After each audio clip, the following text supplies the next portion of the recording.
Okay, I think we should start. Good morning, everyone, to this webinar. Thank you very much for your time and interest in CEPI's RFP partnership for preparing clinical trial sites for GCP-compliant Phase 3 Lassa fever vaccine efficacy trial and long-term research preparedness. We are pleased that we are joined by our Executive Director, Research and Development, Melanie Saville.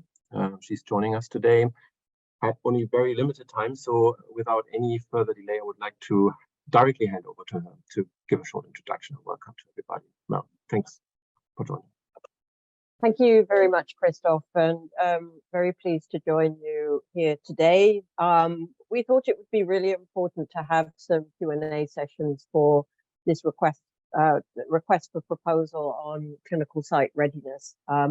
This is something that is really important to us, both from a context of our work on Lassa fever with our partners who are developing Lassa fever vaccines, but also in the context of ensuring that in the region in West Africa, that there is a good readiness for evidence generation more in an emergency situation. So there are the two parts to this, but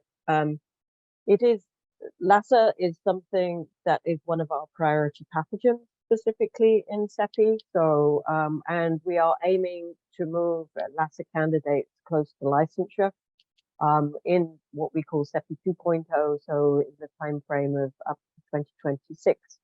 And for that, ensuring that sites are ready for an efficacy trial is important. So that with the development partners, there are good sites to conduct that study and hopefully move the vaccine towards licensure. As I said, readiness for emergency situations is also very critical. It's part of CEPI 2.0 and in particular our 100-day mission, which is in the context of from an alert through to vaccine being available in 100 days at scale. So with this in mind, having the clinical trial site capabilities to respond very rapidly in outbreak situations is also critical. This is a pilot in terms of West Africa, so I think it's absolutely critical that there is strong engagement and ownership from the region. So this is really a careful consideration in terms of the request for proposal. So maybe at that, I'll just hand over back to you, Christof. I think you're running through some things, and I think we have the opportunity for some Q&A. So thank you. Thank you very much, Mel, for this introduction. And before we run through the questions and answers and a brief presentation on the key objectives of this call, I quickly introduce myself again. Christof Vinnemeier, I'm a clinical development lead with CEPI and leading together with many others here on this call and other colleagues our efforts in research preparedness, especially in West Africa, but in other regions as well. So thanks again for your interest. Some housekeeping rules for today. As you know, this webinar will be recorded. It will be shared on the Global Health Network platform, I think tomorrow most likely. For questions, follow-up questions, in addition to the questions that you have probably shared with us in advance of this call, please use the chat box or the Q&A function. Due to the number of participants we have, as usual, disabled your camera and microphones, but there might be the opportunity at the end of this Q&A session to speak to the panel, and therefore please then raise your hand, but we will let you know whether we will have this option or not. We have a maximum of 90 minutes for today's webinar. After Mel's welcome, I will briefly show you 4 slides, really outlining once again the key objectives of this RFP. And we will then come to the main part of today's webinar, the questions and answers session. We have captured the most frequently asked questions from all participants on this call and the previous call that we had last Friday. And I will be here joined by my colleagues, Caroline Forkin. She's the head of clinical programs and operations and will moderate this third part of the meeting. Katrin Ramsauer, she's the project lead for Lassa on our Lassa disease program team. Jakob Cramer, he's the director of clinical development, will also join us, and myself. So let's quickly move through maybe 4 of these slides, and outline once again the key objectives of this RFP. And first of all, it might be helpful to just let you know where we are coming from in terms of our overall strategy that we have developed over the last 1.5 years, to be honest. And this is really the result of an extensive stakeholder engagement exercise that we have already done together with many stakeholders in the key region, West Africa, which will be our pilot region under this call. So let's start and have a quick look at this strategy, which basically consists of 2 tracks. Track A, which we call the peacetime track, clinical research preparedness, which should be conducted in routine or peacetime, and track B, the outbreak track. So looking at track A, the ambition is really to have capacity in place for clinical research and support vaccine development in endemic countries, really with the goal to support our vaccine portfolio and advance some of these vaccines that we are currently supporting up to licensure.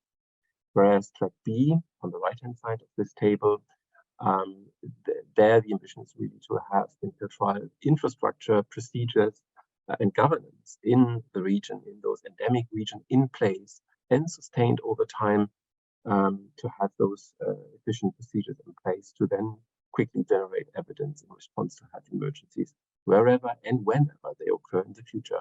So we really would like to leverage what we have invested for track A to then use this capacity also during outbreaks moving forward.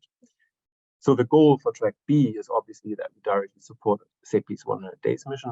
You might be aware of this mission, which is very ambitious.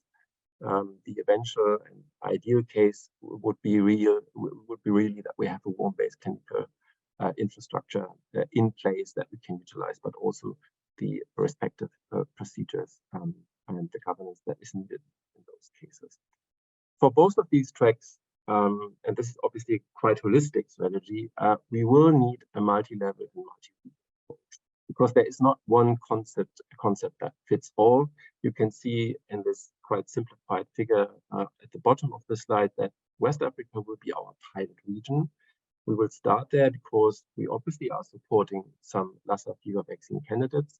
So there is actually an important and immediate necessity to start activities there to really advance those candidates, or at least one of these candidates, to advanced stage clinical development in the near future. We are actually talking about next year.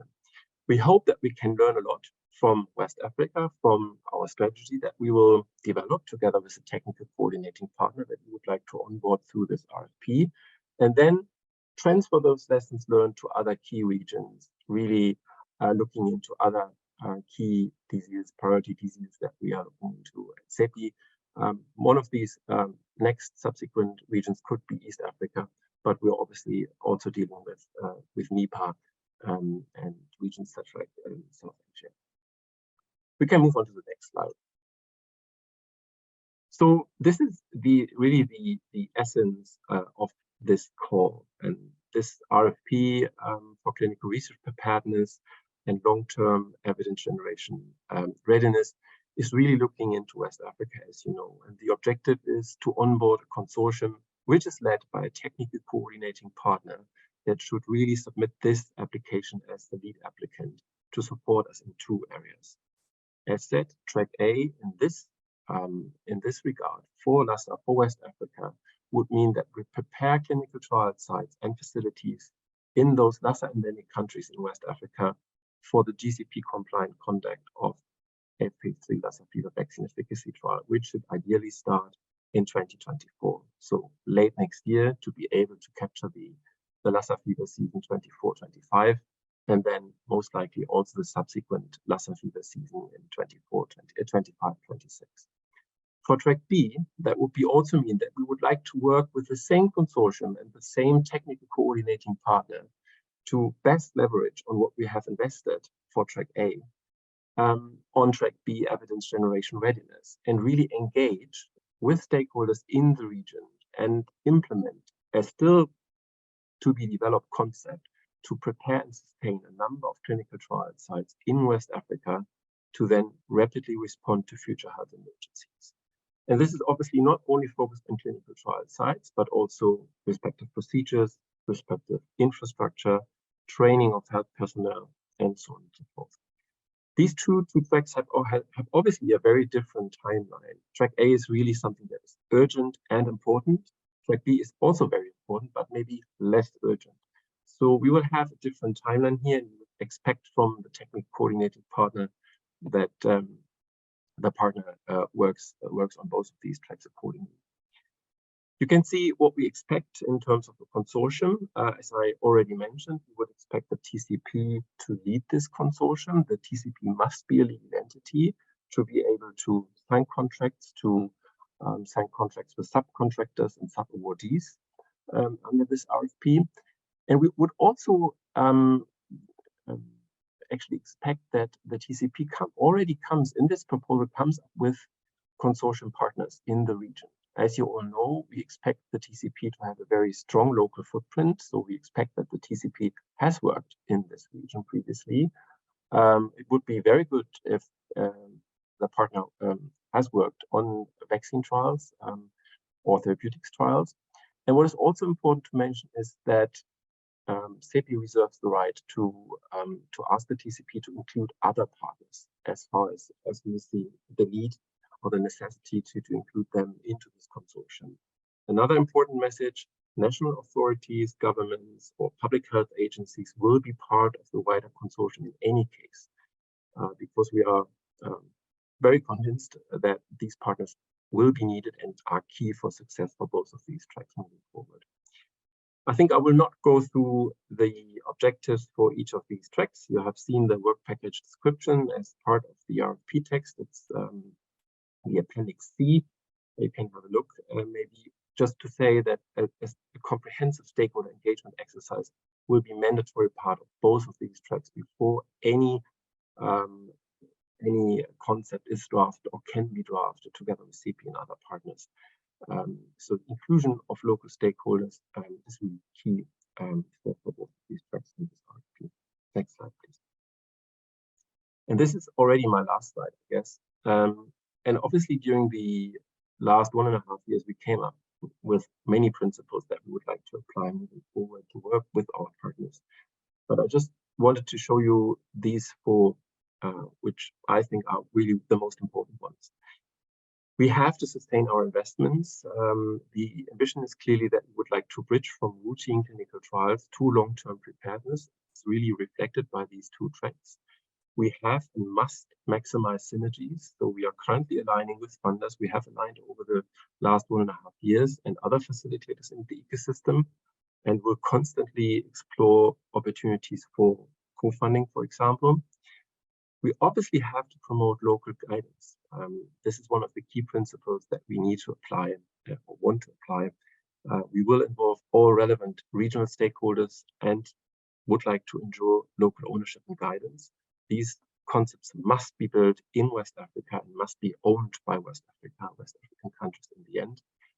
And we will for sure align with national priorities, because it makes no sense to reinvent existing wheels. This is by no means what we would like to do. And we obviously have to support existing local epidemic preparedness programs that already exist. That was my last slide. I think we can now then move on to the Q&A session, and therefore I will hand over to my colleague Forkin.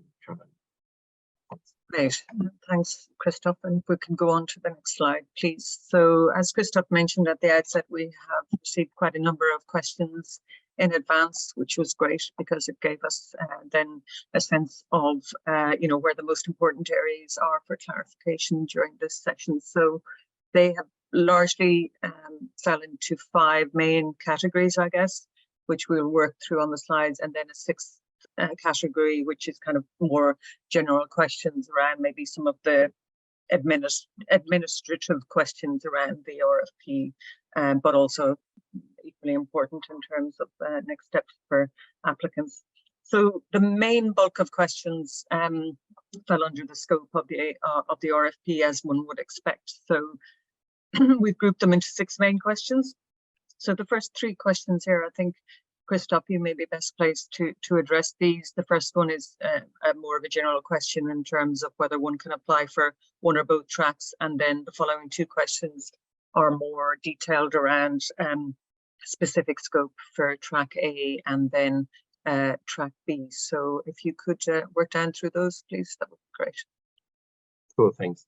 So perhaps to the first question, and we have received this question multiple times, whether it's possible to apply for only one track. And I saw that even yesterday, exactly this question was submitted once again. So just to say that those tracks are really very interdependent. And as I pointed out on my previous slides, we really would like to leverage as best as we can those investments that were made under track A to really develop concepts for track B. We are aware that track A already comprises very challenging work under in a very challenging environment, and we are obviously also facing very ambitious timelines. And we, moreover, are convinced that track B is equally challenging. But we are really looking for a partner that is really capable and willing to include other partners moving forward as far as they are needed to maybe complete a track or work together on a track that the partner itself is not capable of working for to that extent. Question B, here the essence of the question is really whether CEPI will cover the cost for the preparation of all shortlisted sites, although not all of them may be used then in the end. So the plan is really to ask the TCP to come up with a list of sites that would be eligible for capacity building based on, for example, the local Lassa fever epidemiology, and would then start the capacity building, although we have not yet awarded the sponsor for this trial, so the developer that we are currently funding. So there is obviously the opportunity that not all of these shortlisted sites will be selected by the sponsor finally. So I think the important message here is the work package description that we have provided along with the RFP text is by no means final. There's still a lot of room for concepts, ideas, and strategies that should be put in or amended by the TCP that we would like to onboard. But I think we have developed quite a good understanding while we were doing our stakeholder engagement over the last 1.5 years. And I think we have some very good ideas that need to be developed further together with this consortium. In the end, CEPI is a funder and facilitator. We need partners and we need flexible partners to really work on these ideas and concepts together with us. I think then there's another part to this question. For those sites that then are not selected by the sponsor, for example, would CEPI then be willing to fund these sites for sustainability reasons? I think we have to, again, see how this concept then will look like in the end. And obviously, as I said before, it's CEPI's mission and ambition to sustain sites. Whether we can really then sustain and continuously fund all of these shortlisted sites is for sure a question that we have to answer at a later stage. But the overall ambition to sustain sites is obviously key for us. And the third question really is then whether we could maybe provide more details on what we mean by establish and test respective emergency evidence generation procedures as part of track B. There, I think track B is really something that's unprecedented, that has never been done. We know that there are many networks existing in West Africa. I think the first and foremost goal for us is really to connect to all stakeholders that are already working in West Africa and see where we can amend, where we can fill gaps to really achieve our goal. And it's not, in the end, it's not only around prepared clinical trial sites. It's about procedures. It's about finding the right way of structuring a governance framework to then be able to quickly respond to outbreaks, on how we can shape the regulatory framework, how we can shape master clinical trial protocols together, exchange and coordinate when we really have an emergency and have to react quickly. These concepts must be developed by our partners together with a lot of local input. I hope that answers these questions. Great, thanks, Christof. I think that was very comprehensive. If we could move on to the next slide, please.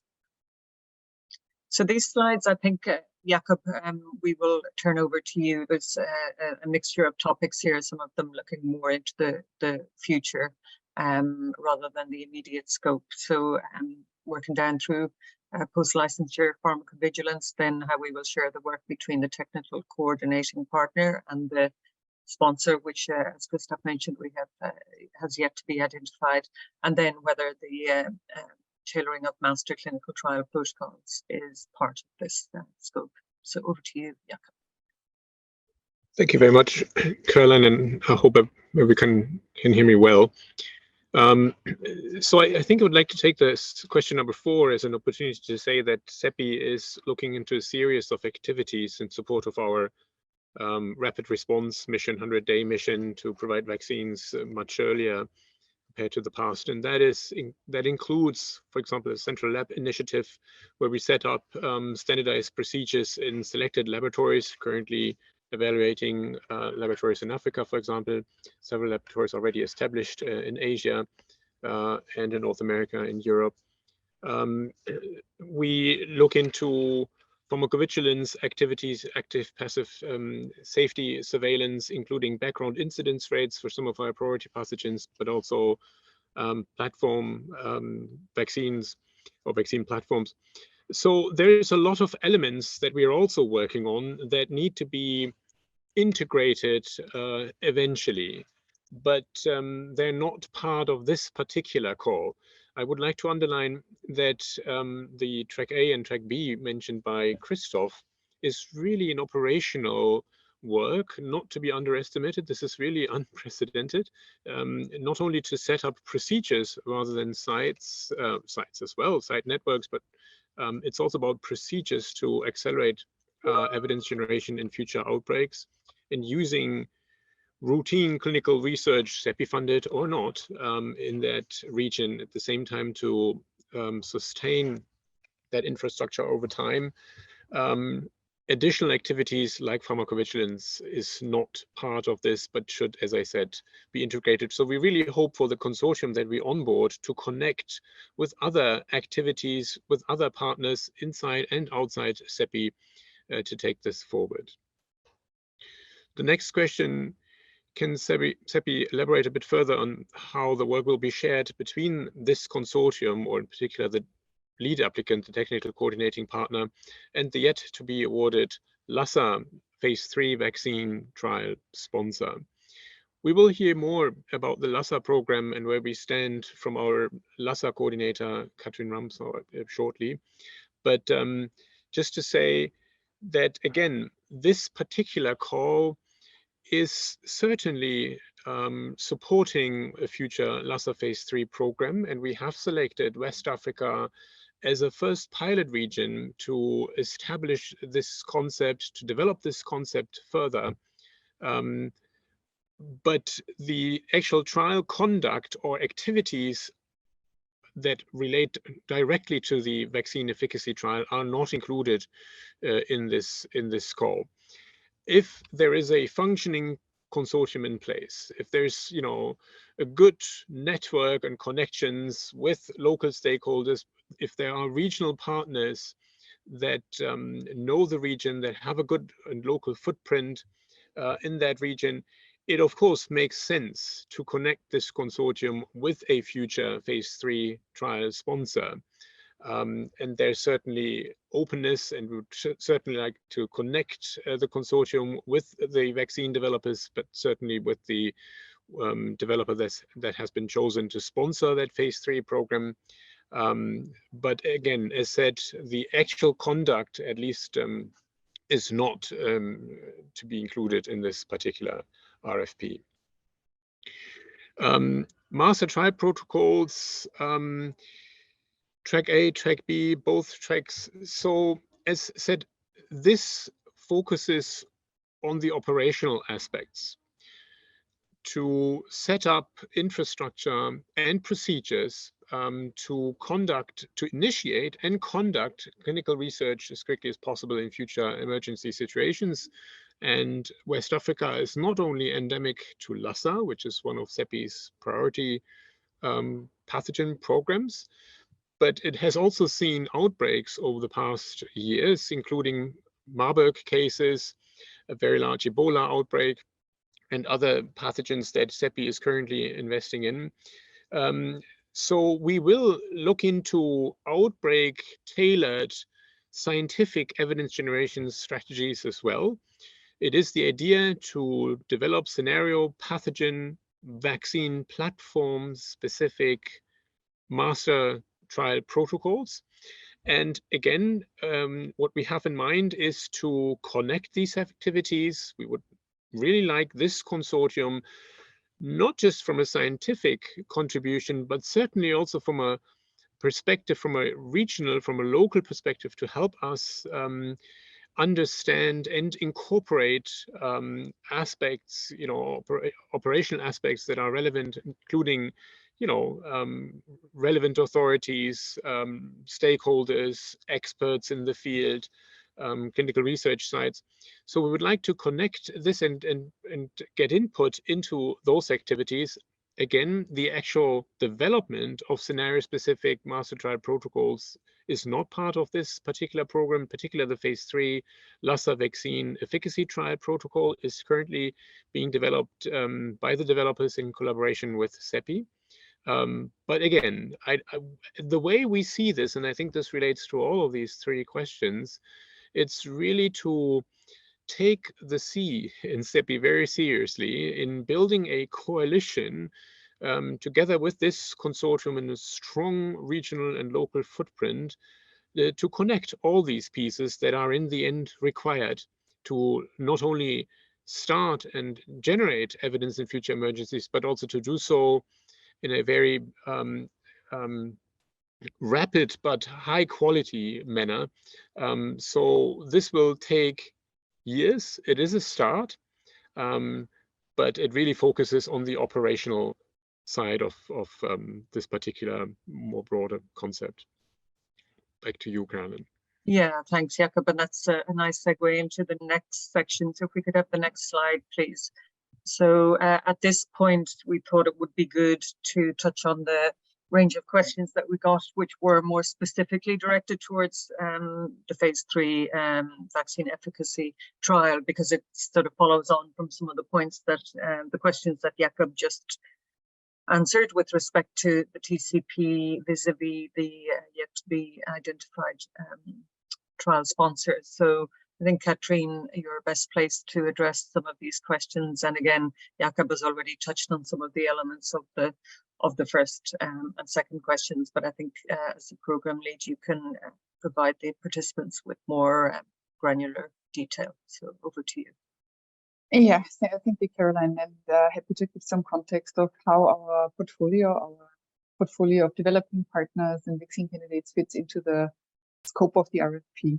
So, I mean, we have a couple of opportunities really coming together. So for CEPI, Lassa fever program is really a flagship program. It's a priority pathogen. It's been on the agenda for CEPI since the very beginning. So we put a lot of effort and really hard into working with our development partners and bringing these candidates into clinic and through the early phase clinical stages. So we are now at a point, we have the readout of phase 1 studies looking at data for the first time. And we will now be able to make decisions to move a candidate into phase 3. As Christof alluded to, and also Jakob, so we currently have not made a decision on one of the partners to move into phase 3, but this will come soon. And then, of course, once the sponsor is selected for the phase 3, so the developer will be the sponsor of the phase 3 study eventually, then of course the sponsor will be part of this work, will be part of moving this program forward. We have been very specific, the actual phase 3 conduct and anything related to the phase 3. So submission of documents, of putting together documents with the exception of the protocol is of course the responsibility of the sponsor of the clinical trial and will not be scope of this call.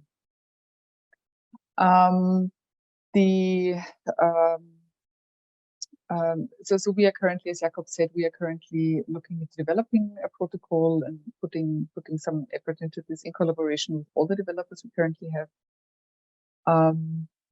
It won't be, so this was also discussed in Abuja in the workshop in October. So we are looking into a protocol this which will be for a single candidate moving into phase 3. But of course, we're putting a lot of thoughts on how and moving forward in time and getting more candidates ready to go into late stage development. How could this protocol be expanded and also have additional arms that can look at additional candidates? And then finally, the last point here, the last question 4 on the ENABLE platform. So the ENABLE study was the largest EPI study on Lassa fever, and it was funded by CEPI. So of course, all the effort put into that building up this network in the area, building up sites and capacity in the area should be really the basis to expand. The sites that were selected were not random selections. It's of course capable sites. It will be capable for clinical trials also with some more work. But of course, it's also sites where there is Lassa fever detected, and so certainly this basis should be used and should be expanded moving forward. So what we are looking into really is using this currently existing platform, but also increasing it, and that's why we are doing this RFP. Any phase 3 trial will be large. It will require many sites and a lot of capacity. So we really have to expand this to make it to the protocol feasible, what we're looking into. But again, using the current platform. So I hope this answered the main questions. I'm here through this session and happy to take more questions on the portfolio and the broader context. Great. Thank you, Katrin. So the next couple of sections focus largely around the 2 tracks. So track A first and then track B, and it's looking, the questions are a little bit more probing in terms of more detail, but also we're getting into more specific questions around timelines and those kinds of questions. So if we could move on to the next slide. So I think, Christof, I will hand over these questions around track A over to you. The first is a little bit more detail orientated, and then number 2 and 3 specifically in relation to how things fit vis-a-vis the overall timeline. So up to you. Yeah, maybe to the first question, we have added these activities, these potential activities to the requirements and responsibilities as part of the RFP text. I think it's once again important to outline that we really look for a flexible and very experienced partner. So the reason that we list these activities here does not mean that this is then in the end really up to the TCP to organize this, to hand in applications to IRBs, for example, or ethical committees. But we would like to have a partner that is really experienced in doing so, just in case that we need these capabilities.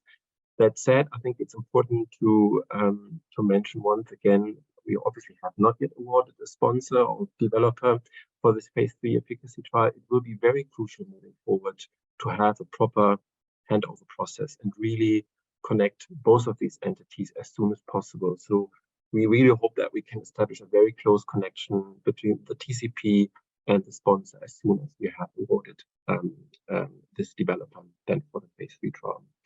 The second question, what does CEPI mean by initiation of clinical trials at site engagement through TCP and the consortium in Q3? Maybe first of all, the timelines are very high level. We just thought it might make sense to provide you with a high level timeline for you to get a first idea what we are talking about. So we do everything to onboard partners as soon as possible. We, however, know that Q3, including our due diligence process that must be done internally, and then the contract negotiations and contract signature is ambitious, maybe optimistic, but as I said, we will do everything to onboard our partners by Q3, and then hope that the TCP and the consortium can establish first contact to stakeholders in the target region in West Africa immediately. So really reach out to relevant stakeholders and then get their input and then start developing the concept together with us and other partners. For track A, as I said initially, it will be a different timeline, but even here we expect a very early engagement process. The concept development will take longer. This is very clear. The third question, is Q3 2023 the date by which CEPI expect the work package 1 to be completed? This is actually not the case. We expect that work package 1 is started as soon as possible after contract signature. And we obviously know that this will take some time. Work package 1, again, the work package description is not exhaustive. We will depend on the partner to propose additional parts of this work package, but it will obviously include really the development of a concept and the detailed capacities, site capacity building plan, then to start the capacity development process at those sites after shortlisting. So this is really quite an amount of work that needs to be done under work package 2. Back to you, Katrin. Great, thanks, Christof. So if we move on to the next slide then, which is a grouped questions around track B, and I think, Jakob, if you could address these questions again, many of them focused on timelines for track B. Sure, yes, thank you, Carolyn. So timelines, as you can imagine from the call text, but also from what has already been said, this is an unprecedented activity around more rapid evidence generation in future outbreak situations. So we are completely clear that there's a lot of elements that yet need to be developed and identified, partnerships to be built, and so on. So we realize what this particular RFP will cover is a start, hopefully more than a start. We would like to see a concept in place, but it's certainly a living document, a living project. We will certainly learn as we go along and make edits, revisions, expand, and so on. So what we can say is that the current funding cycle within CEPI is 2022-2026. So we would like to see something that helps us to develop a subsequent concept, maybe a follow-up project to sustain this over time, expand, and make this concept even better as we go along. So it would be great also for our internal justification to move forward with this, to have something in place, a concept available, let's say mid-2026.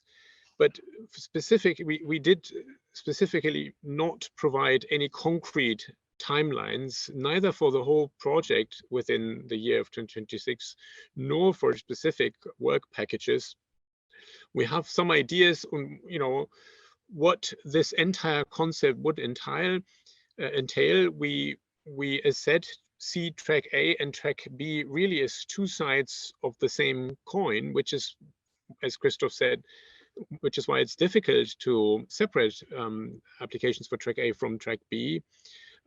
We have divided and thought about how this could be addressed in work packages, but we would really like to leave it up to the applicant and consortium to define when these work packages are to be executed and terminated, what time they require, and also specific budget for those work packages, to really leave this the flexibility up to the consortium. As said, it is something that we looked into very intensely, but now we need this consortium and this partner to help us develop this further.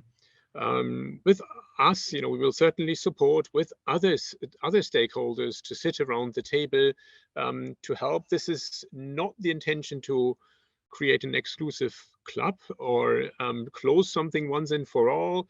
This should, as I said, remain a living project, open for others to join in. And as said, this is part of a global concept. West Africa being the pilot region for obvious reasons. It has been mentioned, the urgency around the Lassa Phase 3 program. But we would like to learn from this West African region to expand then into other regions. So additional RFPs will follow.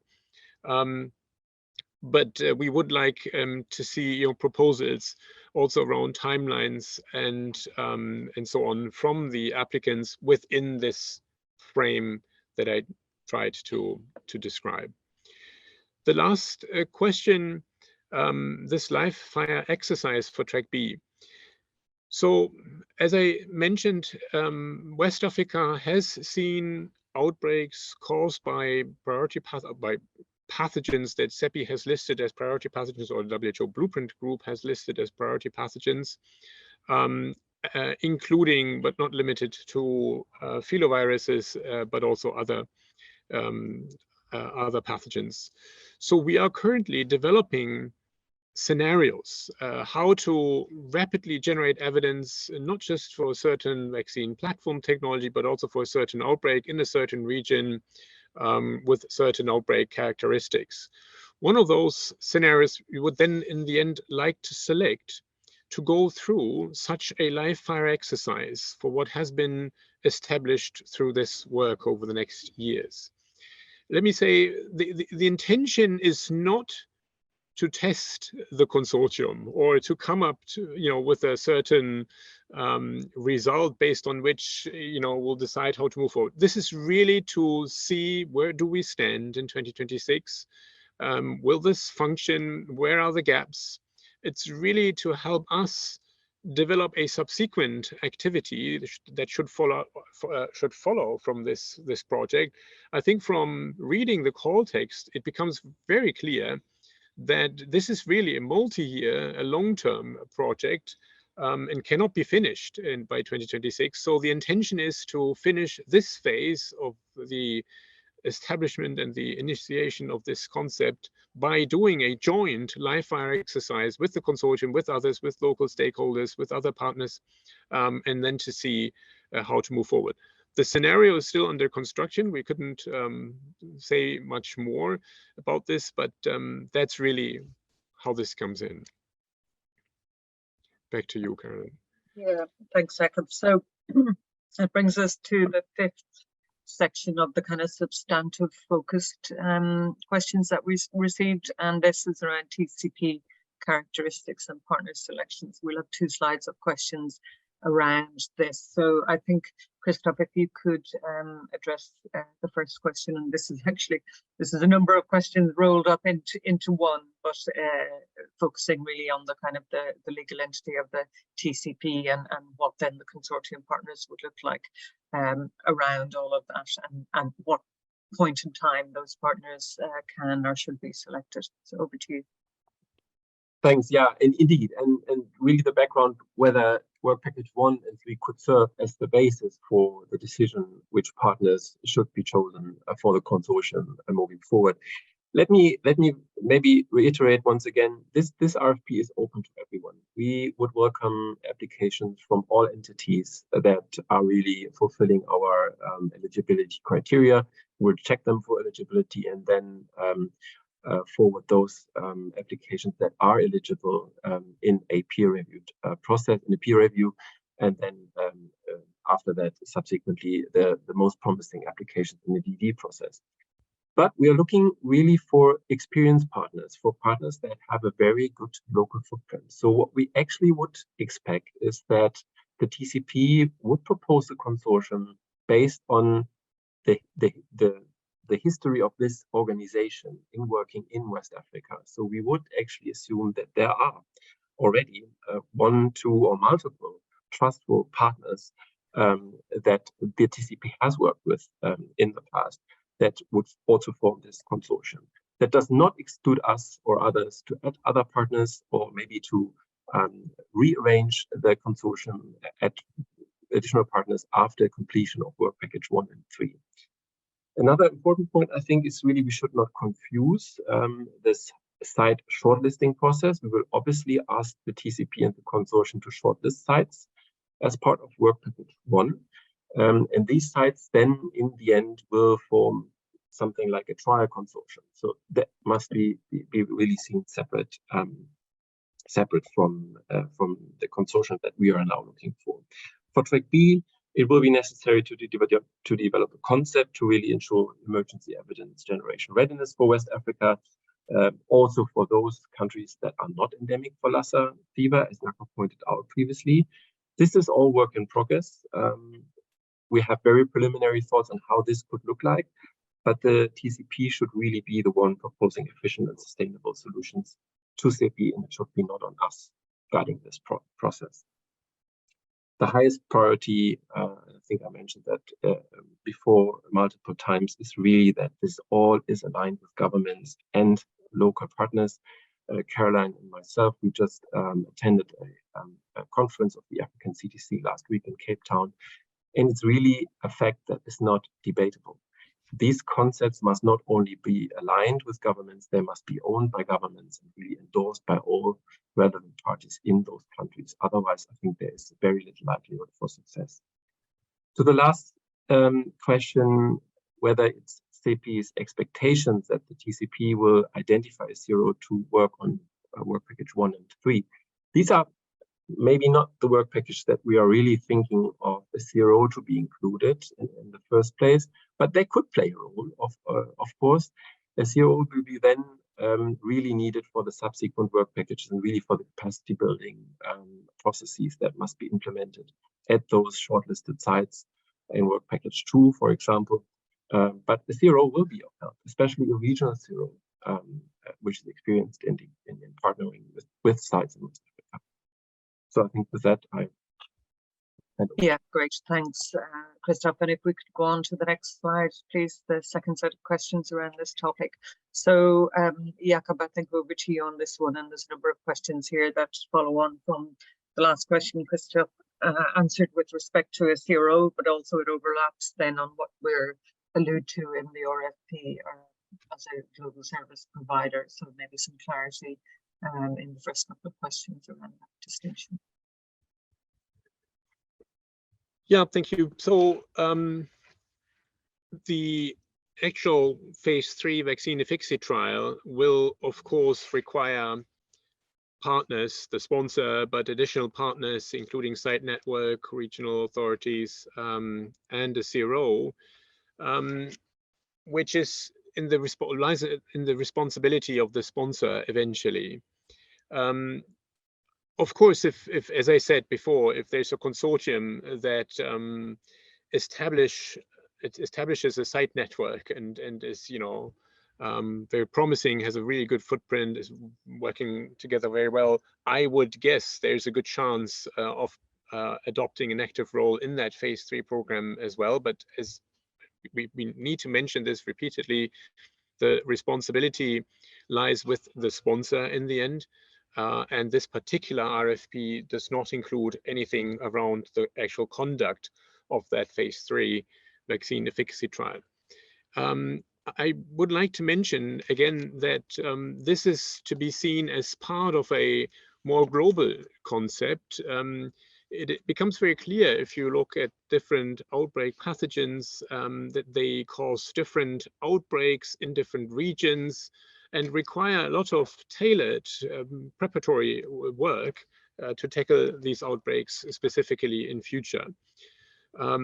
So this is, as said before, a pilot region in West Africa from which we would like to learn and then expand into other regions, for example, East Central Africa and then in Asia as well.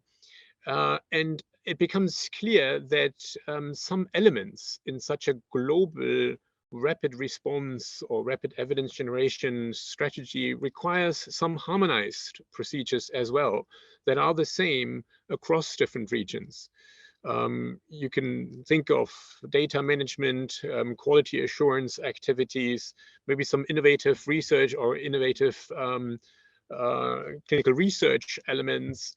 But we also need an organization that is capable of providing surge capacity in case we run into a fairly large outbreak requiring rapid and large clinical research investigations for which maybe such a consortium that we are onboarding through this RFP will not be able to provide capacity in terms of staff and so on. So this global concept includes what we call a global service provider that provides this surge capacity, these oversees some harmonized or harmonization activities, provides some input into data management, quality management, and so on.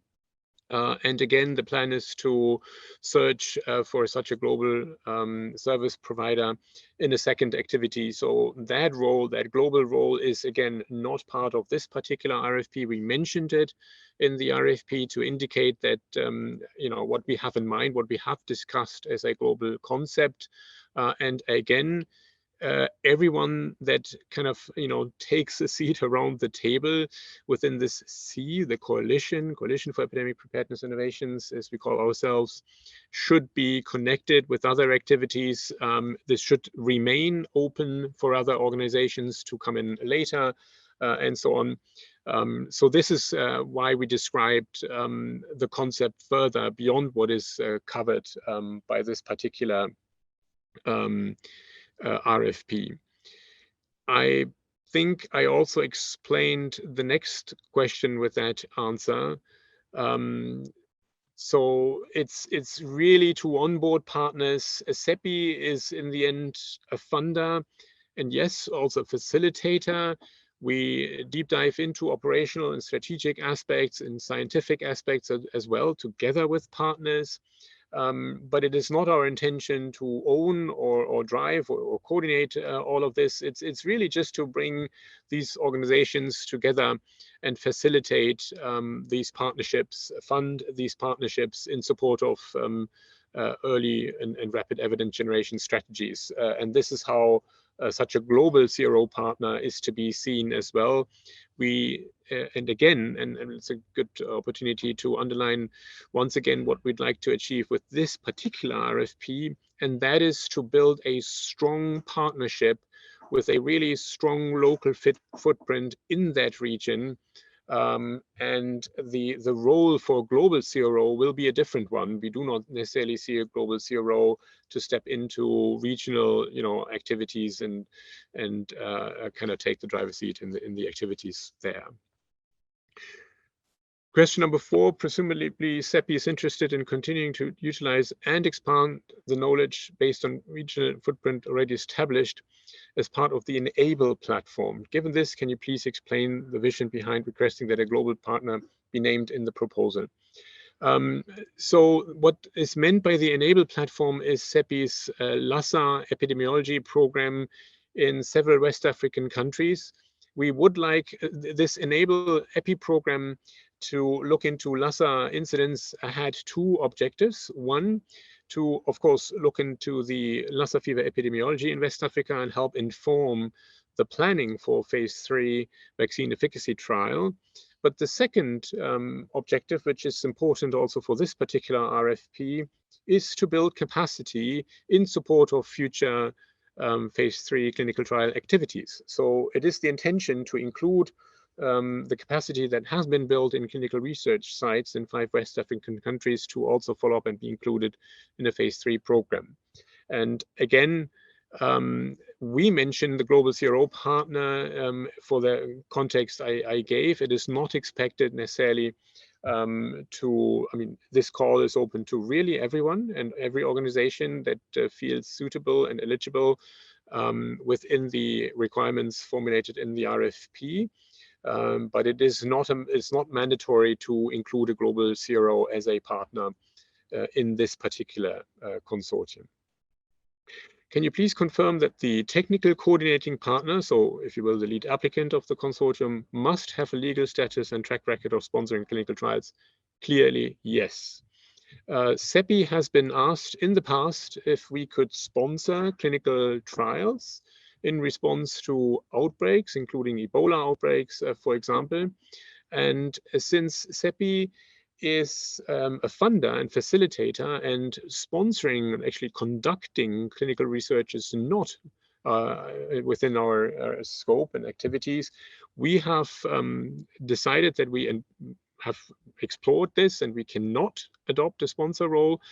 And again, the phase 3 trial will be sponsored by the developer, the vaccine developer, but it is clearly intended under track B within this RFP for the TCP to potentially sponsor future evidence generation in an emergency, which is why it is also important for this consortium to participate in other activities, for example, scenario-specific master protocol development, the safety post-licensure safety surveillance was mentioned, and many other areas.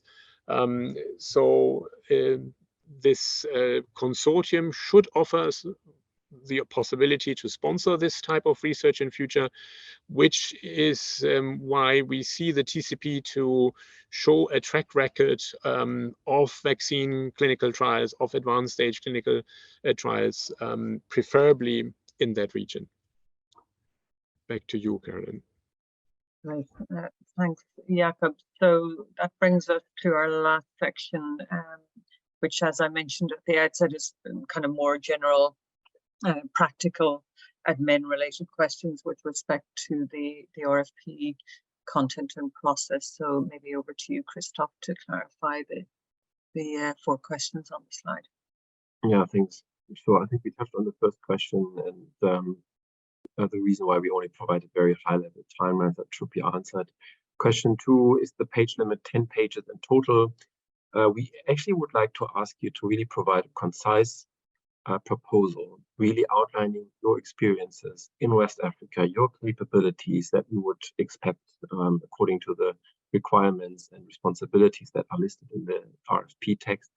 And that should include not more than 10 pages. You are obviously free to attach any annexes, any resumes, everything that you think might make sense for us to better understand your capabilities and your potential role in the consortium. And we also obviously would like to know how you would structure your consortium, including roles and responsibilities.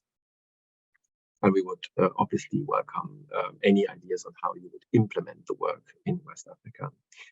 I think a very important question is really important is question 3. I think we highlighted multiple times that it's really also on the partners in West Africa to shape concepts while developing them.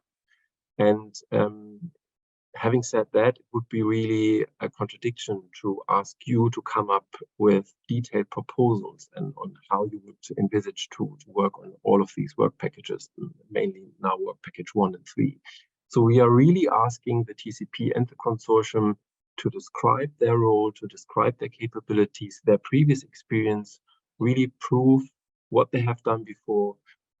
Maybe let us know what other challenging projects, similar projects you have worked on previously, and based on that, we will decide who the best partner will be for both of these tracks. And then together with our partners, together with CEPI and others, we will develop this concept then over the next month and years.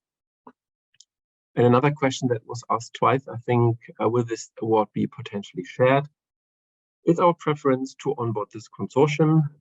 We will have subcontractors and sub-awardees. It's not our ambition to have 2 TCPs, each one for each of these tracks. So in the end, this is really open, but our preference is really to have one consortium with one award, then going forward and taking on these challenging tasks. But as we said, I think multiple times, we are open to add other partners, and there might be then a sharing of funds in the end. Yes, I think that was it. Yeah, thanks, Christof. So we just have one question, which I'll pose in a moment, but just to say to the participants in general, we've reached the end of the slides with questions that we have had gathered prior to the meeting. So if anybody at this stage wants to raise their hand, we can also take some questions live if people wanted to do that. I just wanted to read out one question that came in advance as well, or at the beginning, and maybe Jakob, over to you. So can you give us some idea of the expected budget for this proposal to give a better idea of the scope and ambition? Now, I think we've addressed a lot of that as we worked down through the questions in terms of the scope and ambition, but I guess specifically around budget. Yeah, thank you, Carolyn. We have discussed this quite a lot, whether or not we would provide a budget or not, and decided against this. It had been said before that this is really something new in support of CEPI's 100-day mission. It is, again, just a first phase, maybe. I mean, we have been looking into this with many partners to see whether or not this is feasible. It has been discussed with our scientific advisory committee and so on. And now we would like to onboard these partners that do not just develop this further, but really help us to identify gaps and look into this. So we are in a way curious to see what comes out in 2-3 years from now and where we stand. That starts with really an open request for proposals, asking you to come up with a concept and a proposal for which we did not want. I mean, of course, there is a limit. We have a budget internally, but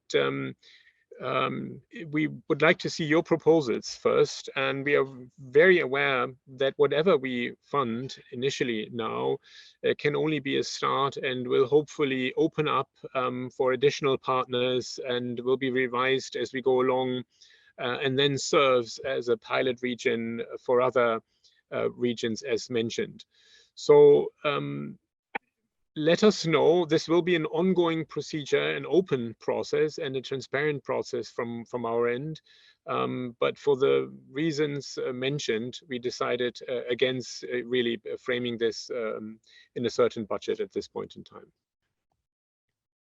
Yeah, thanks for clarifying, Jakob. So I don't see any further hands raised. So I take it that people have no further questions at this time. I think, Christof, as you said at the outset, we're happy to take additional questions after this as well. But maybe over to you, Christof, to wrap up.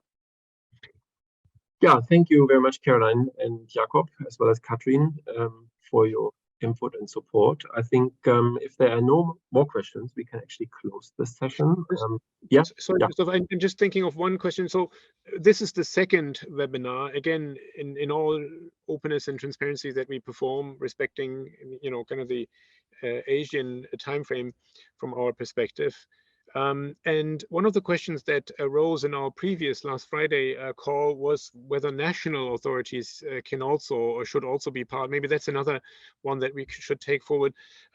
Again, this is open for everyone, be it global, commercial, local, national, non-for-profit, academic, really open for everyone. What we would like to have is really partners that think out of the box, that have that expertise, have that local footprint, and help us in West Africa to build this concept further, and then also help us to expand this into other regions.